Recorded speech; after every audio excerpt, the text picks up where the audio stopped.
Pat Flynn, welcome back to Think for Christ.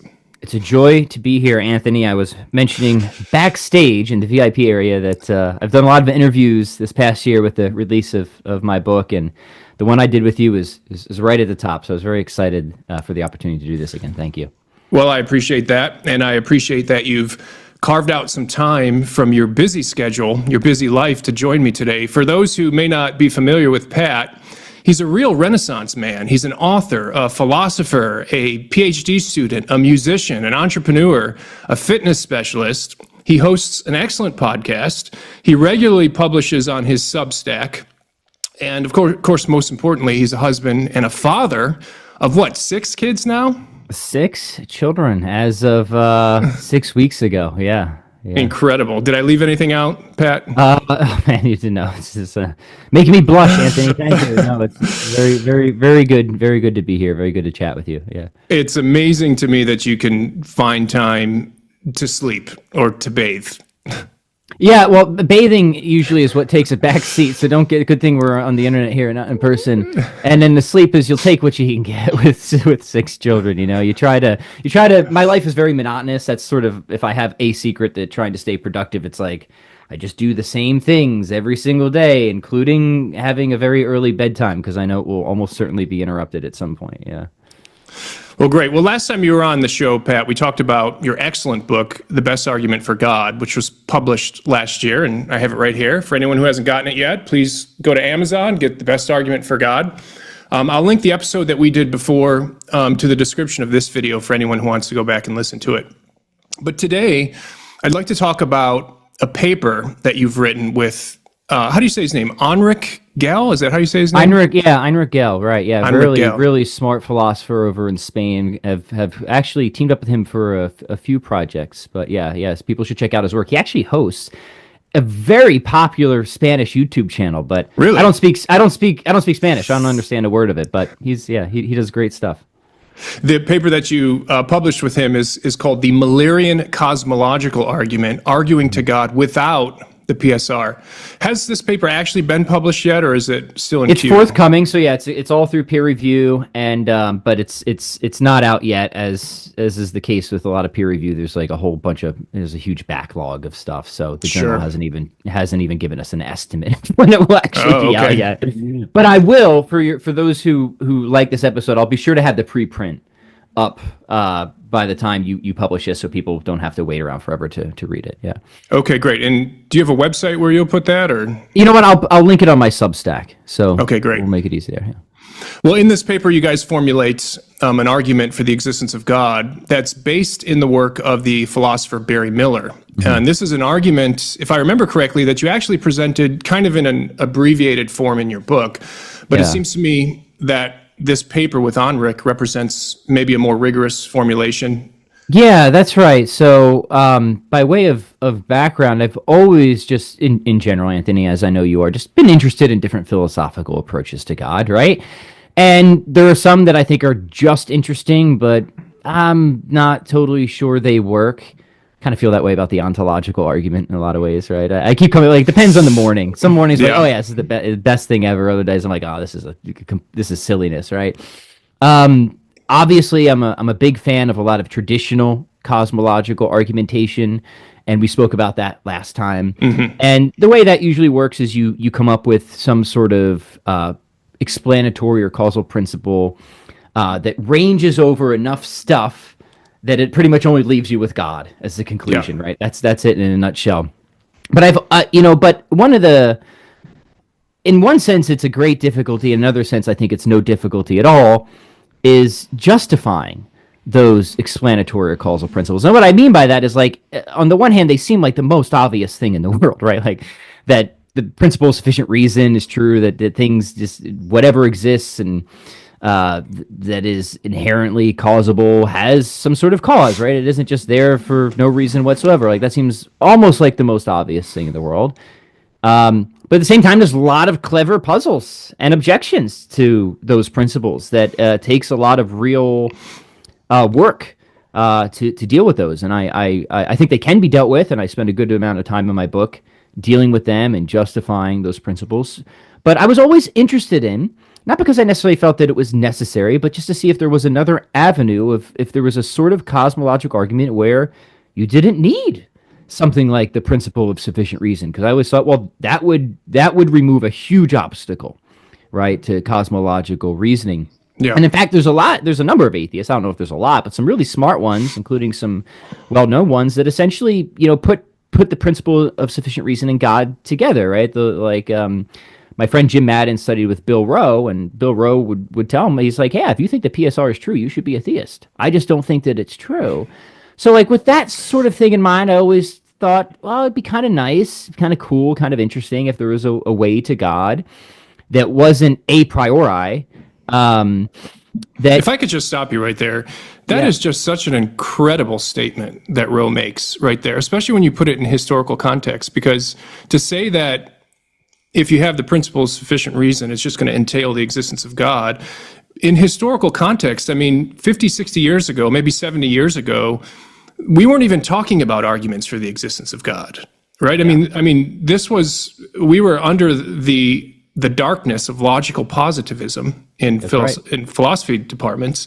And so I just want to stop you right there and say that for Rowe to say something like that, in my mind, that is a huge, massive, earth-shaking concession from a historical perspective, because we've come all the way from logical positivism that held reign pretty much for the entirety of the 20th century to the point now where these really intuitive, strong principles are being admitted by really prominent atheists to entail the existence of God. I just have to stop you there and say, yeah, it's challenged today. There's challenges to some of these fundamental principles, but man, have we come a long way. And I don't know why it just struck me when you quoted Rowe there. Yeah, I think so. Look, it just struck me too when I first heard it. I was like, really, Jim? And I totally believe Jim, and he studied, he was at Purdue and stuff like that, and he's got nothing but great things to say about Bill Rowe, even though he was, obviously put out a lot of work against theism. Yeah. But it's cool to hear things like that, from smart people, because to me, it's like the PSR seems as obvious as anything. And, Rowe had his objections, and I deal with some of those in my book and stuff like that. And, right. So even though I'm not like super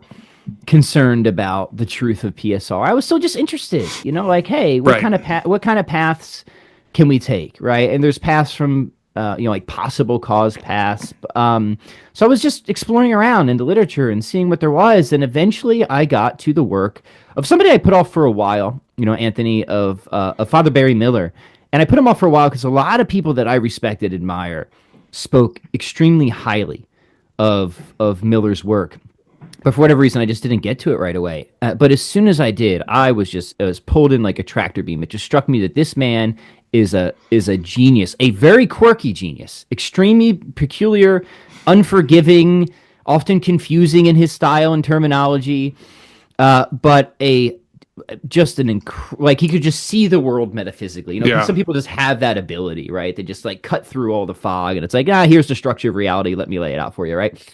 And he, throughout his entire career, actually did lots of work on the contingency argument in really creative ways. And just to give a little background of Miller, I know you wanted to talk about this anyways. He was he got his PhD from the Angelicum, but then insisted on then going and studying it at Cambridge. And while he was at Cambridge, he actually took 2 months to go to Oxford, where he was tutored by Anscombe. So he's really one of these people that is definitely in that sort of analytic Thomist tradition, right? He's got training in traditional Thomism, but most of his work was in analytic philosophy, right? So he's an analytic philosopher, but he's bringing in, a whole lot of perennial philosophy to his work. So he's to me, he's kind of able to make the best of both of these worlds, a great synthesizer. And so he's doing work on the contingency argument throughout his career. And in the 90s, he kind of, has his masterwork on it called From Existence to God. And this book is like impossible to find. So I hate to like get people too excited, but like unless you use like your interlibrary loan system where you're willing to pay an outrageous amount on like eBay or something, you're just not going to get your hands on this thing. No, so I've been able to find it. Yeah, no, it's so hard to find, but it is worth finding. So I got it from Marquette, and it came in, and I held on to it forever, and I actually photocopied all of it, so I've got it, and I studied it, and I was just so amazed again at the depth of this man's brilliance. I think it is one of the, if not the best contemporary books on the existence of God, certainly one that nobody's ever heard of, and he's developing an argument to God completely without the principle of sufficient reason, where he ultimately claims that if you hold a certain ontology, a constituent ontology, we can talk about all of these steps in a minute.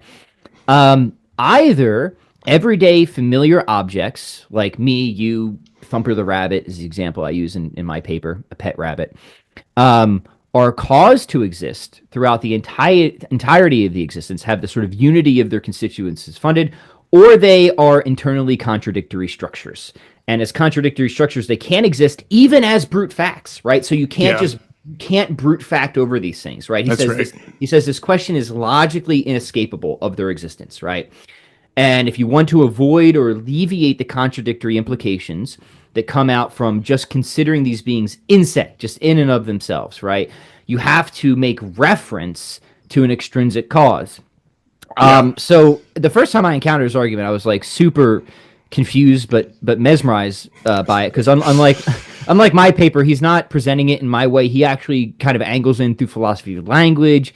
He develops his own philosophy of language, is using that as a sort of he thinks language is a mirror of ontology, for example, which is controversial, but he defends that pretty seriously. I didn't want to have to do that in my papers, so we can talk about those differences and move along. But sure. he spells out a constituent ontology from philosophy of language, and then he sort of launches his argument from there. So it's technical, it's long, it's a dense book, it's unforgiving. He expects you to be like ready to have like the deep conversation right away. He doesn't do any hand holding, which I think is part of the reason he's been overlooked. And sometimes people who are that brilliant just have this issue, right? Like they just don't. It's a problem of knowledge. Like they don't even realize how brilliant they are, even among other brilliant people. That to get and appreciate somebody like Miller, you have to invest in him. And let's be honest, there's just so much out there that I just don't think people were willing to make that investment. So he's innovative. He's innovated. He's introducing new ideas, and sometimes these new ideas take time to catch on. So I hope that some of the ideas that he unpacks in his work get more airtime as we move forward here. But your paper inspired me to go back and actually reread Miller's wonderful book, Most Unlikely God, which brilliant. I couldn't find it either, so I had to get the PDF and like print it out. I like wasted 100 pages of paper to get my own book version of Most Unlikely God. But in reading this, I was freshly reminded of Miller's genius. Yes. So if we have time, we'll see if we have time. I'd like to talk to you about some of his other novel ideas in this book in particular, Most Unlikely God. I'd love to. And people can find the PDF of that. So you can find that one online. Yes, and then find that online. His third book, I think these would be considered a trilogy. You can still order that from Amazon. That's called The Fullness of Being. And that one is brilliant as well, because this is where he defends a thick theory of existence. He defends the coherence of subsistent existence, and it's sort of an extension of that prior project, ultimately defending the doctrine of divine simplicity. I think he's one of the greatest defenders of that doctrine in the contemporary age. I agree.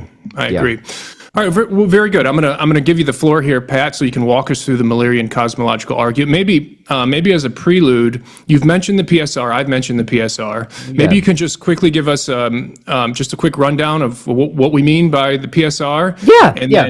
And then use that as a running start. Yeah, let me do a good amount of stage setting, because honestly, I think the argument goes like fairly quick once you have the pieces in place. There's objections, and some are kind of in the weeds, and I cover those in my paper. But I don't think the thrust of it is too hard to grasp if you have the right background. So I think it's worth spending a little time on that. So the principle of sufficient reason essentially states that whatever exists has some sort of adequate reason. for why it exists and has the characteristics that it does. Adequate reason doesn't mean that it's a determining cause, just that there is something that removes the mystery of why this thing exists at all, exists in the way that it does, so on and so forth. So I have claimed, and I'd be curious your thoughts on this, Anthony, that the PSR is implicit in most traditional forms of cosmological reasoning, including Thomas Aquinas. And it's funny, one of the reviews of my paper that I had to address was very upset with that claim. He's like, Thomas doesn't commit himself to sorry, whenever I have to do the voice of reviewer too, it's always Thomas doesn't commit himself to the PSR. This is nonsense. This is nonsense. I'm like, of course he does, right? I mean, he literally has it in the De Ente, right? That I forget his precise formulation, but it's, anything is accounted for either by the principles of its own nature or an extrinsic agent. That's the PSR, that's right, dude. That's PSR. So I wouldn't even say he's implicitly. I would say he's explicitly committed to PSR. He just doesn't call it PSR, right? He says if you're going to explain the existence of something, if you're going to explain it, it has to be explained either by the principles of a thing's own nature or by an external cause. So it seems that he is looking for an explanation. He's working with an explanatory principle here, and he gives us two of them. Totally. So I thought that objection was just nonsense. I get it. Like, some people just think that PSR is like just Leibniz's version, right? Which is too strong. But obviously, if you've kept up with the contemporary literature, that's not PSR these days. That's a form of it, but it's a form that I don't. Again, I haven't seen a survey, but I imagine most philosophers of whole PSR don't endorse that particular form these days, right? So, right, what does that mean? Well, it means that Aquinas himself, and I think, trace back as far as you want, is committed to the complete intelligibility of reality. So, PSR and brute facts are like enemies, right? If you hold to the PSR, you're essentially saying that there are no brute facts. And a brute fact is something that doesn't seem relevantly different from all the other sorts of things that have some sort of adequate, reason for their existence. But just doesn't. It's just there, and Bertrand Russell famously said this at the universe, right? It's just there, and that's all. So just stop asking questions. You're not going to get an answer, right? So a brute fact is not a mysterious fact. A mysterious fact is we don't see what the cause or explanation of this thing is, but we still assume that it's there somewhere. Maybe we're not smart enough. Maybe we'll never find out what it is, but we still assume that there's some sort of explanation to be had. Brute fact is much stronger. People who hold to a brute fact say no. There just is nothing to account for this particular concrete state of affairs or concrete being or what have you.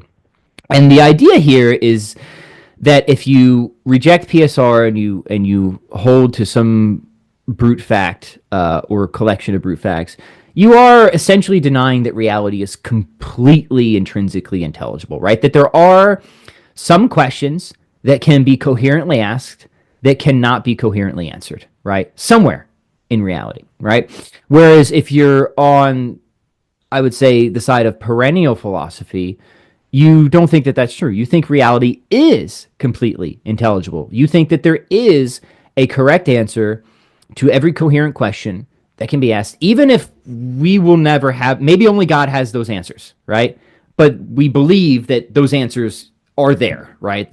Available to somebody, maybe even just God, right? And like, to me, this is a really big and significant position. I don't think it's just a minor thing of where you fall on either side of that debate. I'm of the impression that if you don't take the side of perennial philosophy, I think that reality kind of winds up being fundamentally absurd. I don't think that you can have like a mostly intelligible reality, park it in some set of brute facts, and hold on to the intelligibility that you think that you had, right? I agree. I think that there's this sort of brute fact explosion, right? That like once you get the brute facts, you had all this sort of borrowed or derived intelligibility that winds up in nonsense, and I think the nonsense goes back up. I think then the whole thing is nonsense or absurdity. Like what you thought you had with respect to intelligibility actually isn't so at all. And then I think you also wind up in I'll give a quick illustration of this, right? Imagine that, like, super simple, right? Why is the Earth stable? Well, it's balancing on the back of a turtle. Okay. Well, why is that turtle stable? Well, it's on the back of another turtle. Why is that turtle stable? Well, it's on the back of another turtle. Why is that turtle stable? Well, it's on the back of another turtle. And why is that turtle stable? Well, it's just necessary. Well, why is that the case? Well, it's a brute fact, right? Okay. Have we really, right? Have we really like gotten any into, like, it seemed like we were on, okay, we got kind of an answer. I'll go with it, right? It seems like we're kind of making sense of why the Earth is stable. But then when we get down to that thing that isn't relevantly different, right? And you could even leave the necessity claim out of it, but I throw that in there for people who are kind of hip to the contemporary discussion where you think just calling something necessary somehow solves issues, right? If anything, it makes it worse because now we have a question of, well, why is this thing that isn't relevantly different from the other things necessary? Like, what? If anything, we've made the situation far worse. And then again, I think it just like shoots back up. Like the absurdity shoots back up. We realize, like, well, we haven't really explained anything. Like we don't actually have like any intelligibility at all. That's not everyone agrees with that. That's a provocative claim, but I think ultimately it's correct. I don't think that there's like some middle position here. I think that intelligibility has to go through all the way, or we're kind of stuck with a sort of not just an atheism, but an absurdism. Right? That's right. I think that's a good way to put it. Yeah. And a catastrophic type of skepticism too. And in fact, many people who defend PSR, I know you've had a conversation with Rob Coons. He's one of the people in the literature on this, and people can check that out for more detail. But what they do is they often defend it dialectically along these lines of saying, hey, PSR is actually sort of a first principle. Because it's a first principle, like we can't get under it to defend it. Rather, we just have to kind of show like all the silliness and absurdity that comes from denying it. These sort of absurd, catastrophically skeptical scenarios. All right. Yeah. All right. So it seems like it's a basic fundamental principle, but also if you deny it, the cost is so high epistemologically. You're pretty much, to quote Alvin Plantinga, if you deny the PSR, and I'm convinced of this, you're pretty much epistemologically screwed. Yeah, I think so. And there's all sorts of reasons for that, right? It's like if PSR is, just to summarize some that I know that your audience may have heard before, like if PSR is false, right, there's no way of assigning probabilities to uncaused events. Maybe a bean just, pops out in front of me out of nothing, and that bean causes randomly a thought in my head of having the sort of sense impressions that I do that aren't caused by me being reliably connected to the external world. They're just completely random nonsense events, right? Okay, so since I can't judge that scenario is unlikely, there goes a sort of reliability link that I need to have sense perceptions or empirical, anything related to the empirical realm count as knowledge. Even if it's true, it wouldn't count as knowledge, right? So yeah, I think those are serious threats. So the point here is that the PSR is very, very strong and eminently defensible. I know you believe that. Rob Coons believes that, referring to the episode that he was on. But so the point is the PSR is really powerful and defensible. However, we don't need it to argue for God. And that's kind of what you're doing in this paper, to say, hey, let's set the PSR aside, not because it's indefensible, but because, hey, look, okay, we can argue over the PSR, but we don't even need it. We can argue to God just using another principle that's a lot less controversial, which is the law of non-contradiction. Yeah, less controversial, but not without controversy. This is philosophy after all, right? Yeah, that's the thing. Like, philosophers would be like, well, you hold to this and that's controversial. Dude, we're doing philosophy, man. What isn't controversial in philosophy, right? So just calling something controversial has never like struck me as like a good objection, right?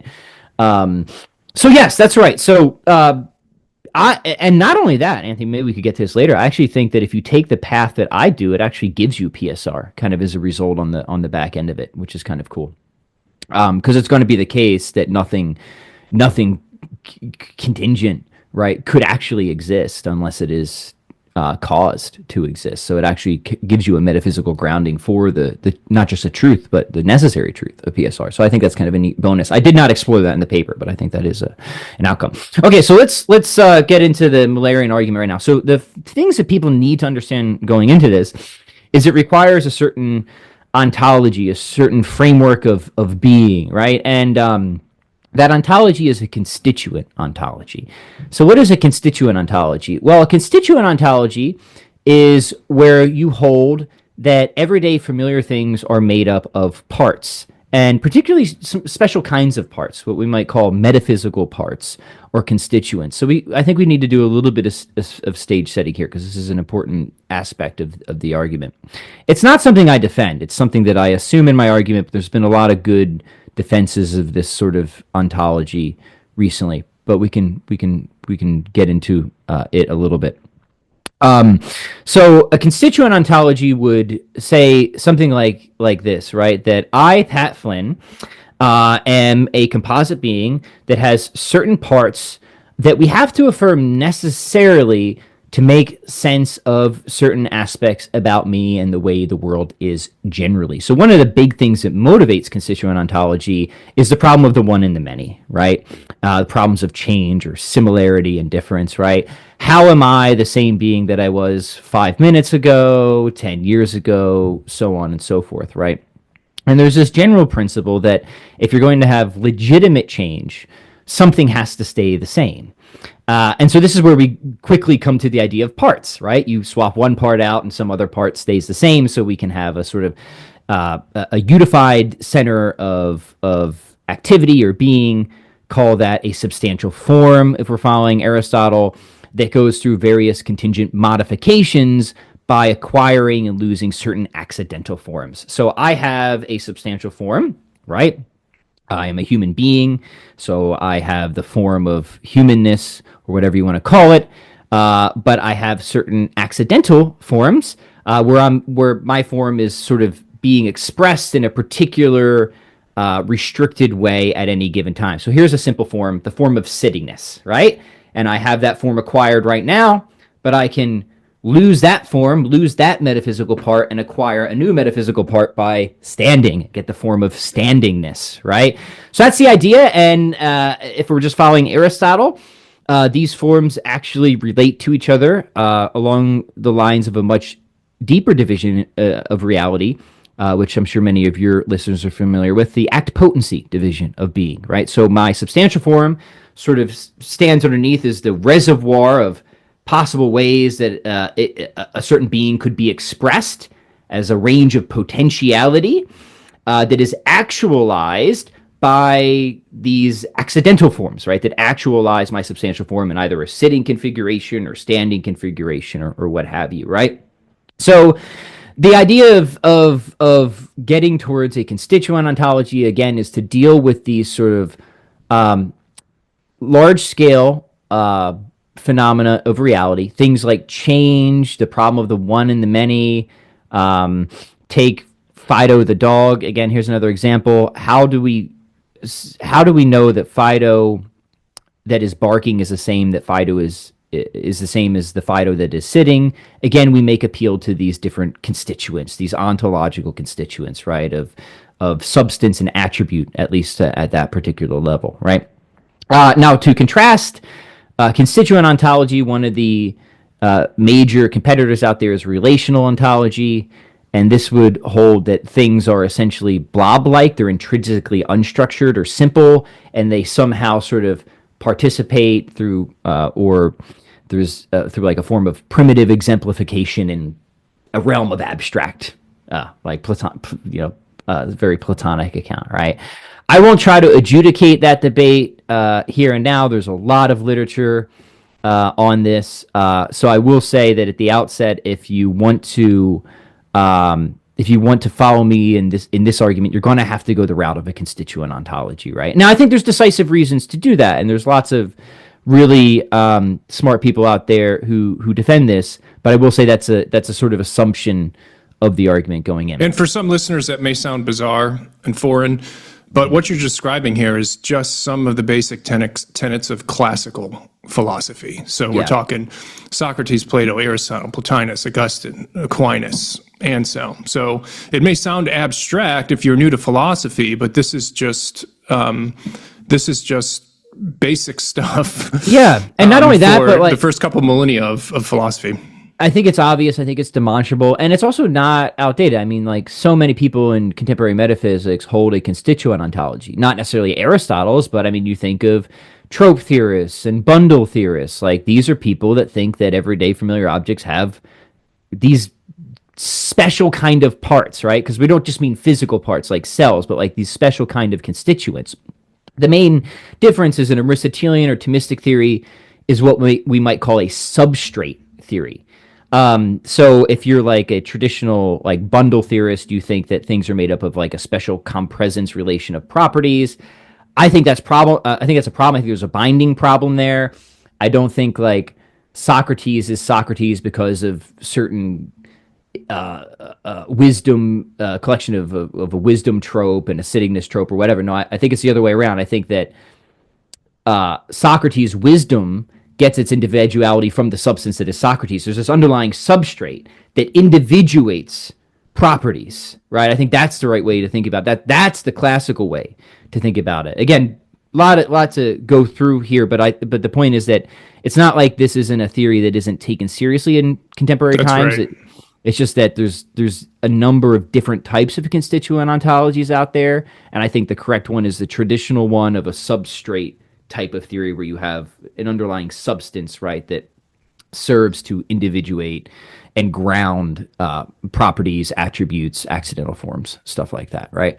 Okay, so going further to what we really need to get to is Aquinas' constituent ontology in particular, because Aquinas has this rather famous, definitely controversial, if we want to use that word, right, constituent ontology of essence and existence. So Aquinas says that everyday familiar particulars like you and me and the bunny rabbit outside are most fundamentally composed of an essence element, a whatness element, and an existence element, an isness element, right?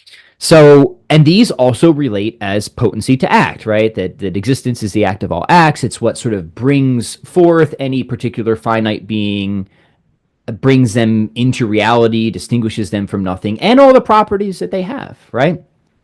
So, and Aquinas thinks that these things are really distinct. He gives all sorts of arguments for this real distinction thesis. Miller argues for this real distinction thesis, actually, again, just from philosophy of language. So he takes a unique, and then he argues that existence is a first level property attributable to concrete individuals. We can talk about that later if we want. Let me just keep setting the stage for now. So if you follow Aquinas and you hold to this constituent ontology, then I think it sets up like pretty quick for a cosmological argument. If you think that there are all sorts of things whose essence does not guarantee their existence, that need to have existence imparted to them, and you hold to the sort of causal or explanatory principle that he does, like, of course you're going to start looking for something that sort of sources existence to everything that does itself not need to have existence sourced to it, right? And this is what famously gets Aquinas the result of tracing back or twisting up to a being whose essence just is its existence, pure to be, pure actuality, pure subsistent existence, right? And then he's got all sorts of cool ways of conceptually analyzing that to show that, actually, yeah, this is God, right? It's got all the traditional divine attributes. Okay. All right, so where does the Miller argument come in for me? So what I wanted to do is I wanted to avoid Miller's reliance on philosophy of language, and I appealed to contemporary literature defending constituent ontology and Aquinas' ontology. And there's a lot of good stuff on this, and people can hunt down the footnotes in my paper if they want to investigate that. And actually make Miller's argument a little bit more Thomistic, right? Run it specifically from the Thomistic ontology rather than his ontology of property instances. Now, I actually think that these are pretty much the same thing, but Miller doesn't admit as such, aside from like an obscure footnote here or there of saying like, you might think this is like Aristotle's ontology or something like that. So I wanted to specifically avoid Miller's road in, take a contemporary road in from a lot of the great work done defending this particular ontology, and then run it from the Thomistic ontology in particular. So I'm not just giving or defending Miller's argument. I'm actually trying to represent it and resituate it in a way that hopefully will give it a bit broader of an appeal. if that makes sense. Yeah, Haven't gotten to it. Is that good by stage setting, by the way? Sorry. That's great by stage setting, yes. I would just remind any listeners that I did do a whole episode dedicated to the Thomistic cosmological argument on Think for Christ. So if this is confusing, go back, reference that. We talk about Aquinas and the distinction between essence and existence and how he derives an argument for the existence of God. So that could be a good source to go review some of these things that are part and parcel of classical philosophy. So yeah, for sure. So I mean, just to motivate it a little bit, because I think it's worth talking, but like, forms aren't automatically actual, right? Obviously, especially if you are a realist about forms and think that we have numerically distinct forms, right? So it totally makes sense to go for another principle beyond form to account for actuality, right? So that's one thing to keep in mind. Beyond that, if you follow Aquinas and you're an essence realist, a thing is more than its essence, right? A thing is its essence plus contingent and individuating features, right? But existence applies to the whole composite, the whole supposit, not just essence. So there's real non-overlap. Like existence extends beyond essence, so they're really distinct, right? For sure.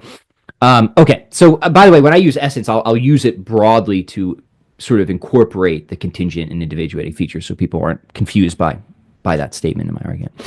All right, so now let's try and now step into Miller's shoes and talk about what he thinks the result of all this is without PSR. So this is a little bit technical, but I think only a little bit technical. So I use the example of Thumper the rabbit, right? And not an imaginary character, not fictional, real everyday rabbit outside. In fact, he was a real rabbit at some point. My friend, I got to give him a shout out. My friend Gary Machuda had a pet bunny rabbit. He died. And this paper is dedicated to him. It was the cutest, very fat. He was a little overweight. I think that contributed to his he had a massive seizure. He's dead.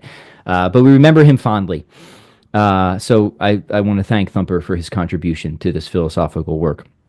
So Thumper the rabbit is a metaphysical composite. Now, a composite, I take it as a conceptual truth that to be a composite means that you are and can be built up of these constituents, that the composite is metaphysically posterior or downstream of these constituents. That to me is just a conceptual truth of what we mean by a composite, right? Now, importantly, as I clarify in the paper, that doesn't mean that we have to go through a temporal construction process, right? I mean, you can run a thought experiment, like maybe there's this tower of Lego blocks that has just been there from all eternity and nobody actually put it together, but it's clear it's still built up from those parts, and we can conceptually construct it, right? We can see that it has a sort of logical ordering to how the composite is made up or built up of those parts, right? Okay, so that's important to keep in mind, that a composite must be able to be built up from its parts, its constituents. All right, so if that's the case, and we're looking at the metaphysical composite that is Thumper the rabbit, who has these two kind of fundamental constituents of essence and existence, we can start to ask, okay, well, how is this built up? And what is the constructional starting point? This is important, right? And this is, I think this is a key to the argument. Some things don't need to have a particular constructional starting point. If I'm doing building a Lego tower, I can probably start with any number of blocks. Maybe I can't start with any block, but I could start with certain blocks, and it doesn't necessarily matter which block I start with. But other things definitely do have a logical constructional starting point. So this is where we get into the notion of logical priority, which I talk about in my article. And I argue that there is a clear, logical, necessary constructional starting point for the composite Thumper. But it's not what people might initially suspect. A lot of people might think, well, you have to start with the existence element, right? Because that's what supplies all the actuality and being. So clearly, if you're not starting with that, you have nothing to start with. And I'll say, that's a good thought. Hold on to that. But that's not quite right. You actually have to start logically with the essence element. Why? Well, because when we're talking about the existence of Thumper, there's that little preposition there of the existence of Thumper, where the existence element depends on Thumper for its what we might call completion or individuation. It's the existence of Thumper and not some other rabbit. It's not the existence of Velveteen or some other being. So it's logically dependent on Thumper to be a part of the whole. So there's a clear logical dependence in ordering here, where in order for the existence element to be a part of existing Thumper, the Thumper element has to be there first in order to make it the case that existence is individuated to the right sort of thing, right? And now this is I think inescapable, and I think that, and I'm actually working on this in a new article, but it's worth teasing here, where I think we should think about these types of constituents in atomistic ontology as something along the lines of incomplete entities, to use Fregean language, right? So it's important to understand that they're not nothing, they're not fictions, but they're not things in and of themselves either, right? We're not like totally reifying over them. Rather, they're incomplete entities insofar as they require completion or supplementation from their counterparts, right? To result in a complete or coherent whole. And existence is an incomplete entity with respect to individuation. It's not even meaningful without the individuation, right? So it doesn't even make sense to, like, if we're following like people like Peter Geach and stuff like that, to even just talk about existence in this context unless it's with respect to what individuates it, right? Which means, again, there's a logical priority to the essence. This has to be the constructional starting point, right? We can't get Thumper built unless we're starting with the essence element, right? Existence can't come first. Okay. All right. So there's a consequence to this, a pretty significant one, and it goes back to what was just sort of hinted at before, is that considered apart from his existence, Thumper is nothing, right? He has no actuality, he has no presence, he has no properties, right? He can't. There's nothing to ground them. All right, so now, like, right away, we're already in like a pretty vicious metaphysical merry-go-round. So like right there, it's clear that we have a paradox and a problem, right? And that might be enough to just cause any reasonable person to say, okay, we got to go to some extrinsic cause, because we can't just get this thing going just considered in se, right? But we can go further, and we can actually draw out a particular contradiction from here. And the contradiction is this, is that it's saying that, hey, as a composite, this thing must be able to be built up from parts. But when we run this conceptual analysis, we see that it cannot be built up from parts. So it must be built up from parts, yet it cannot be built up from parts. We can't begin with the Thumper element, because the Thumper element isn't even considered by itself the right sort of thing that can be a part of existing Thumper. So the existence element can't be a part of existing Thumper unless the essence element is, but the essence element can't be a part of existing Thumper because it's nothing, and it's nothing, it can't even have any properties, including the property of being able to be a part of existing Thumper, right? So I think that's right. I think when you really analyze this matter, you get this not just internal tension, but this contradictory result of something that must be built up of parts, yet cannot be built up of parts. Neither of these parts, considered by themselves, and the whole won't do it either, because the whole is metaphysically posterior to the parts, can have the capacity that's required here, which is the capacity for Thumper to individuate his existence, right? So that's what we're looking for. We're not able to find it when we're looking at the composite whole or the parts. So what do we have to do? Miller says it's logically inescapable.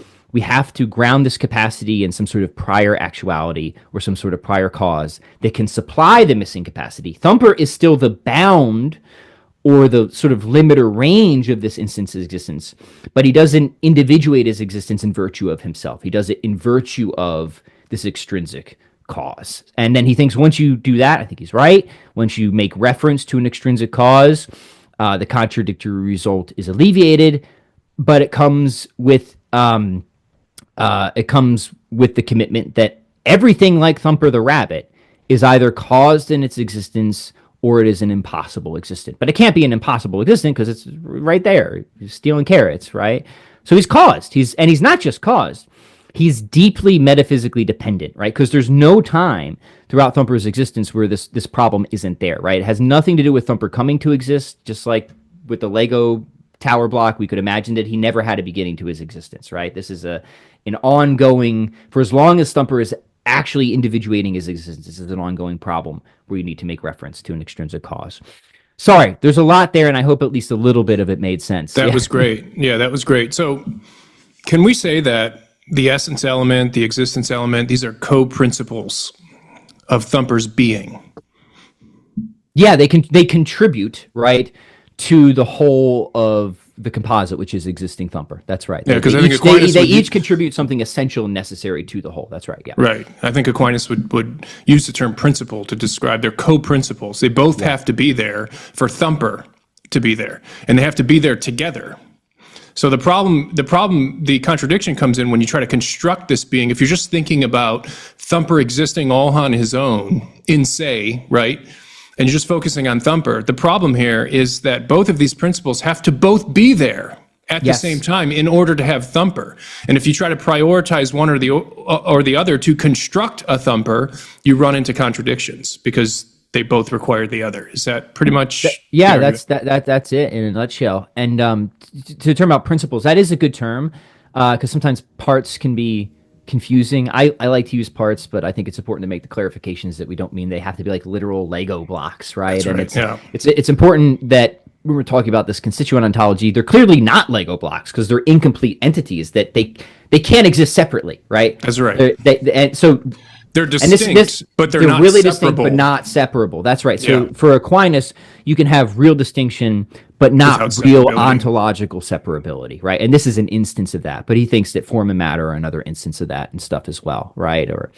And there's right. other, yeah. So that's an important thing. Sometimes that's a common misconception that people hold. They think it's fitting blocks together, or if things are really distinct, they must be separable. These are not. If you separate the essence and existence element, the thumper's gone, right? That's right. Right. That's right. So I guess they're separable in that sense, but then there's no more of any of it, right? They just poof. Because you need the essence to individualize the existence, and you need the existence to actualize the essence. And without both of those principles, you have nothing. That's correct, right? Yeah. And so what happens is, as you said, thumper becomes a contradictory being in se. If we're just looking at thumper all by himself, and we're not thinking about any external causes, all by himself, he's a contradictory being unless we say there's an external cause. Something brings these parts together. That's right. Yeah. To put it in Miller's, talk about the ultimate pickup line, he'll tell you that there is no non-elliptical, non-contradictory construal of atomic sentences of the form A exists, right? Just put that, just like... I'm going to use that at a party. That's important. I use it on my wife because that's what I have to do. Like, hey, babe, did you know, right? So he thinks that's right. So what does that mean? That that sort of proposition, A exists, is a suppressed proposition, or it's contradictory. Suppressed for what? Like A exists qual dependent on whatever that thing is, right? Yeah. Mm-hmm. Yeah, very good. All right, so I know in your paper you don't develop this, but the argument's not technically over because we have to rule out an infinite regress. Yeah. This is the biggest. I think this is the biggest objection, actually. Aside, so I think there's like two ways you can really come at this argument. One is you can attack the initial ontology. And I'm sort of lazy. I don't defend that. I think we could talk about. I think it can be defended very ably, right? I think it's a necessary commitment, a constituent ontology. But you could go there, right? You could just try and stab it right at the beginning, right? Or you could say something like this: okay, you have demonstrated that Thumper the Rabbit and everything like him is the sort of thing that, if it's going to exist at all, requires a cause, right? But that doesn't mean that cause is God. For all we know, that thing itself has a cause, and then that cause has a cause, and then that cause has a cause, and so on and so forth. So there we go. We can alleviate the contradictory result with an infinite regress, and so we can make Miller happy and make the atheist happy at the same time, and everybody wins, and we can all go have a beer or a steak or something like that. So, right. Or go have some rabbit. Yeah. So yeah, go have some rabbit. Go have some rabbit.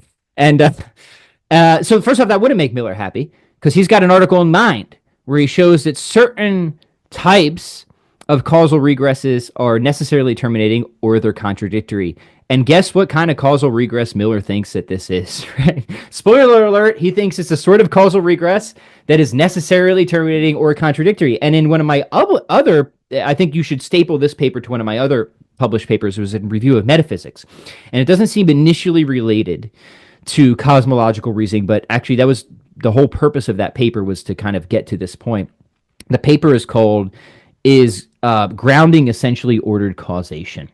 That's a whole topic on its own. I'm just testing the hypothesis of whether contemporary theories of metaphysically grounding are what a lot of these scholastic dudes were calling essentially ordered causation, which is a certain type of a causal series that Aquinas appeals to that he thinks must have a primary cause. Okay. All right, where do I want to go with this? Well, here's where I don't want to go with it.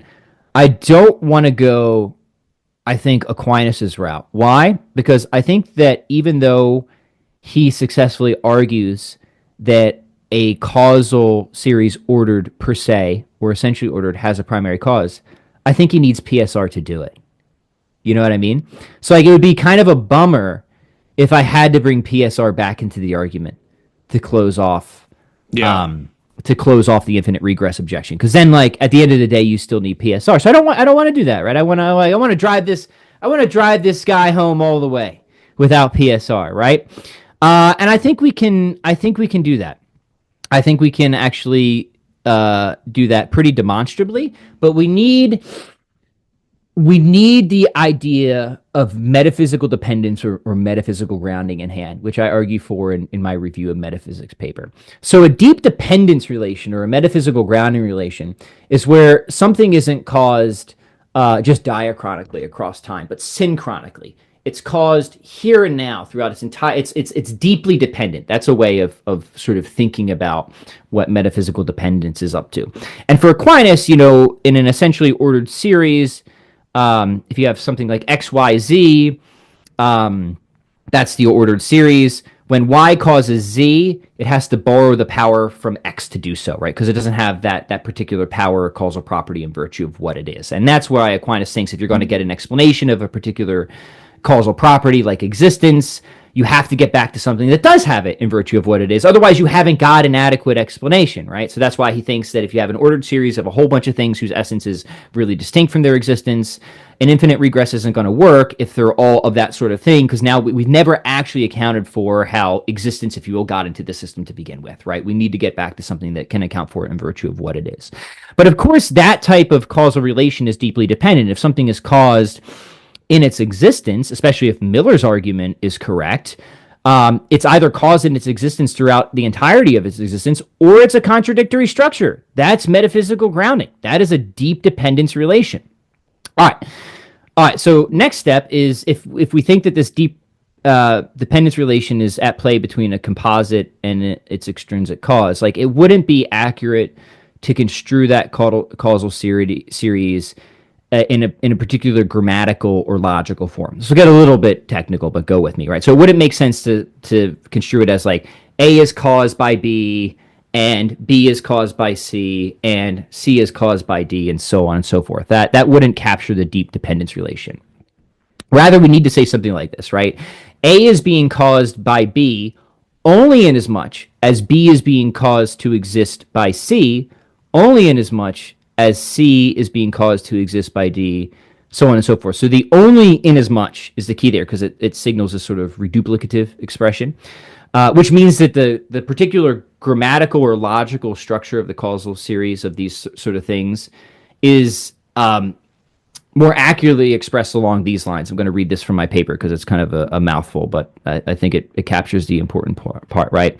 So A is caused to exist by B only in as much it is being caused to exist by C, only in as much it is being caused to exist by D, only in as much it is being caused to exist by D, and so on and so forth.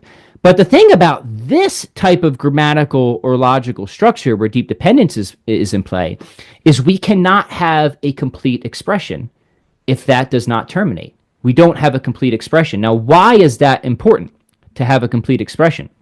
Well, we think that the infinite regress is supposed to supply some sort of explanation, but you can't explain anything unless you say anything, and you can't say anything unless you have a complete or terminated expression, right? What's the connection here? Well, the connection is this. If we think that a causal series is supposed to give some sort of explanation, which it is, right? Causes are cited as explanations. It makes no sense to cite a cause unless you're intending to give a sort of explanation. And if this sort of ordered series, the way that the series is ordered grammatically and logically, can't say anything unless it's terminated, it can't explain anything unless it's terminated, then it can't be a genuine causal series unless it's terminated. So either it's necessarily terminating or it's non-causal. That's the idea, right? Nice.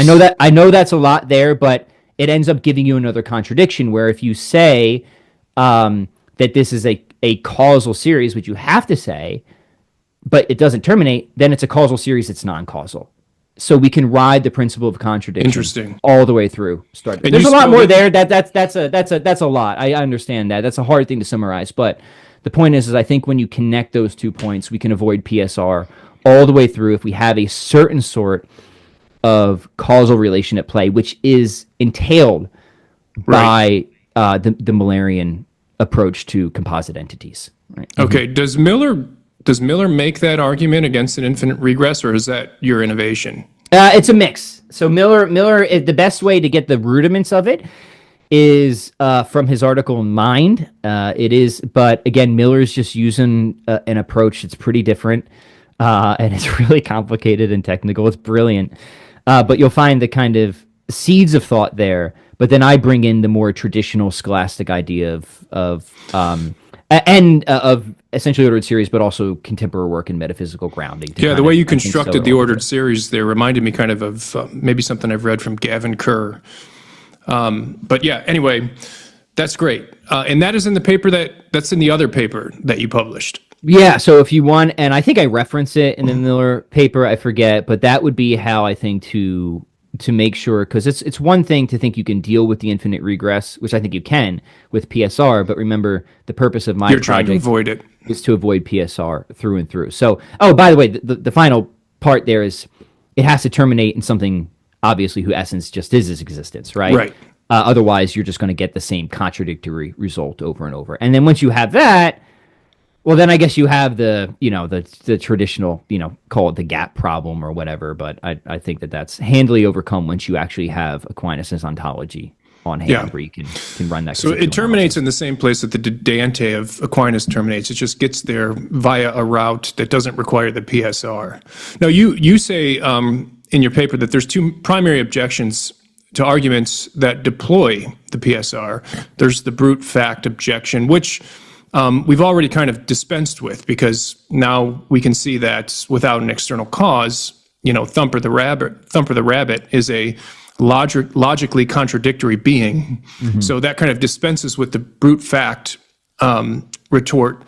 But the other one you say is the fallacy of composition is another objection to arguments deploying the PSR. So how does your approach avoid the fallacy of composition? Yeah, good. So, just because each of the individual pieces have a cause, that doesn't necessarily mean that the whole has a cause. Now, that is an objection that is raised against other forms of cosmological reasoning. Think like Leibnizian forms, right, where we deploy some sort of aggregation strategy, right? We kind of smush together all the contingent facts and we want a cause of the plurality, right? So this is where people will object along the lines of composition fallacy or what have you.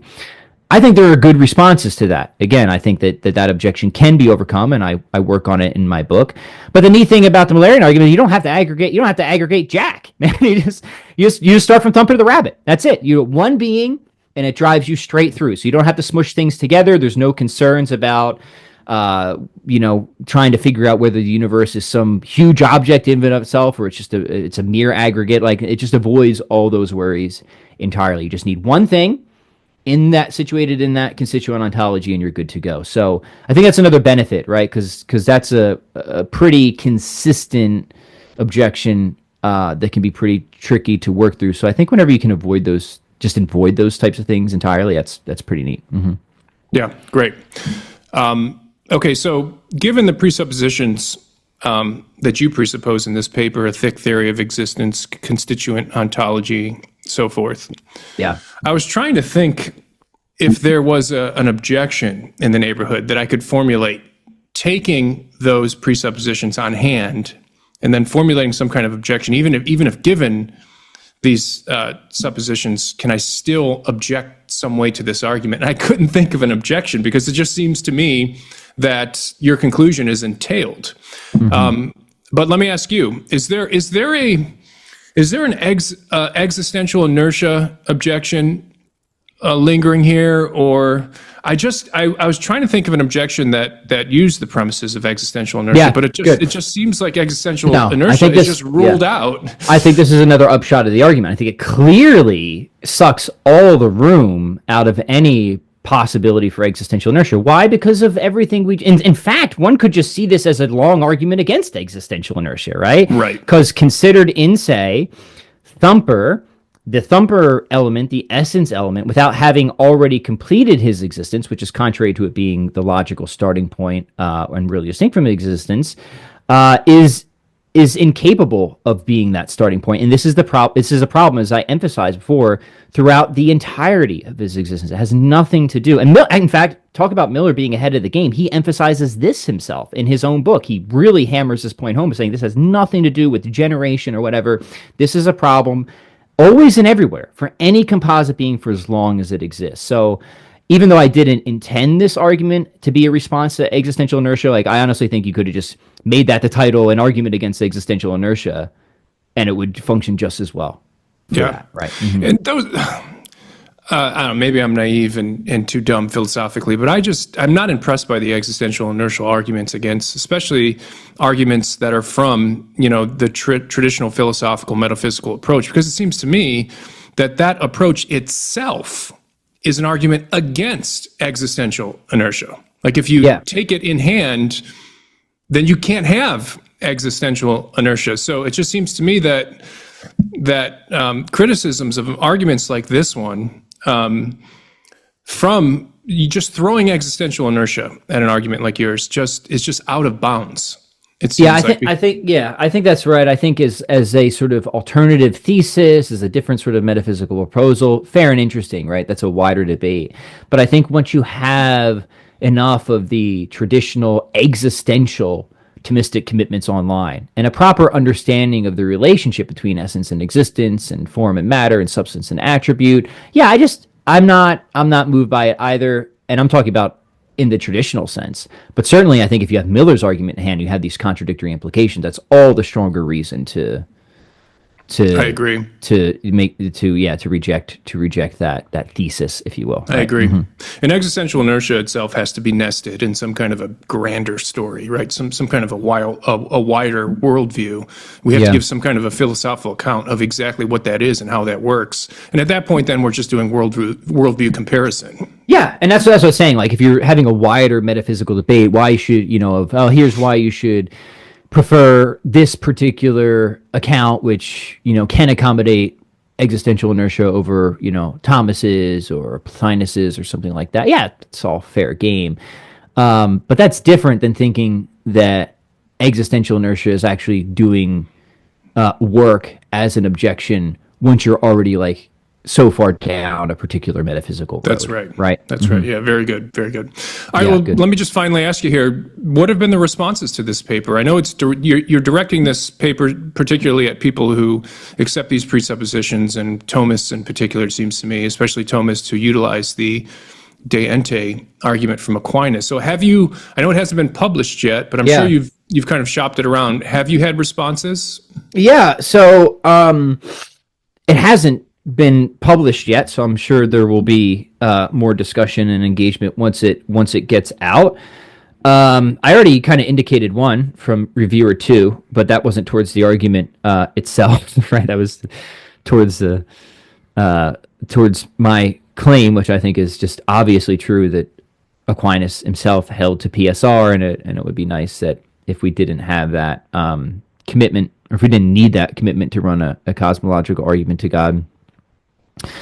Let me think here for a minute, because as is always the case, Anthony, like you finish a project, you ship it off, and then it's like it's been months and months since I've even looked at this thing, right? So like I'm trying to like make sure I'm not forgetting anything important.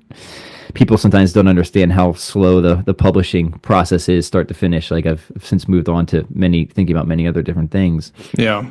Well, I did try to. I think some of the. I did try to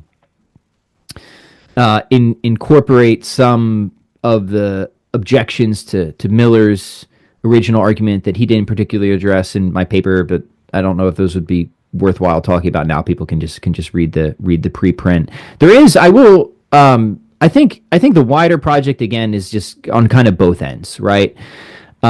Defending that like if I was playing devil's advocate, what would I do if I was really trying to break this argument and escape it? I would, of course, I would go for the initial ontological commitments, right? And that's why I wanted to step away from Miller's controversial, there's that word again, right? Use of philosophy of language, right? And show, because to me that just gives another route into the argument, and having different paths in is an advantage. So like if you're into philosophy of language, if you think language is a mirror of ontology, even if you think it's a dusty mirror, which I think is right actually, great. I mean, you can argue that subject and predicate really stand for object and property instance, and like you can spell out your constituent ontology that way and run the argument. And I wanted to say, no, we can establish this ontology through all the cool work that's being done in explanatory and descriptive metaphysics, that as a theory, it resolves a host of issues that have been like, perennial philosophical, like the one in the many, how to make sense of modes of being, avoiding skepticism. So I kind of like make those appeals in my paper of just saying like, as a theory, this thing is like super jacked, right? And there's not really any like great objections against it, or any objections that seem formidable. Like Miller, I think, quite decisively dispatched them in his other work, particularly Fullness of Being. So once you have those commitments in place, then I think it's just coherence on the back end, right? What is this subsistent existence thing? And that, of course, is where his work, Most Unlikely God, is just absolutely brilliant. And there's so much there I would love to have another conversation on it at some point, because I think it is just defense of divine simplicity. Like everybody who's having that debate right now, you need to go and get caught up on that, right? I couldn't agree more. Yeah.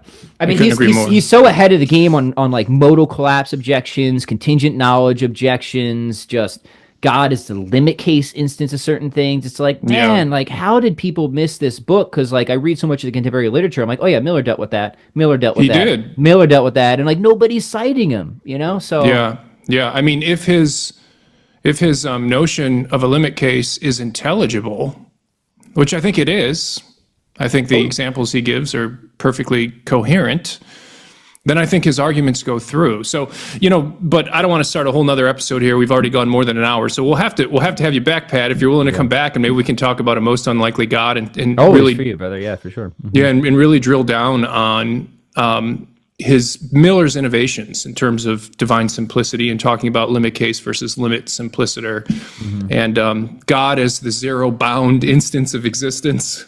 Right. That's another phrase you can drop at your next holiday party. Yeah, it's gonna be real popular around Christmas time this year, right? Yeah. So anyway, but as far as this argument goes, anything else that you think is pertinent, or you want to say about this, or you comfortable with? No, the rest is details. There's important details as always, but that's why you write the stuffy academic papers to cover the details. I think we got the general thrust out of it, at least hopefully enough to get people interested, not just in my paper, but really my mission, Anthony, is like to get people interested in Barry Miller. He's the real genius, and I think it's just a great shame that his incredible amount of work has just been so overlooked. So if nothing else, if this just gets people, going back and bringing him back into the conversation, I'd be really happy about that. Well, it's certainly done that for me. I mean, I read A Most Unlikely God. I was familiar with Miller. That's really the only work that I've interacted with his. I'm going to go back and start reading his other stuff if I can find it. It's tough. Yeah, so I appreciated Miller, but I don't know that I really understood him. And then, interacting with your Substack and stuff, I'm like, you know what? I need to go back and reread it.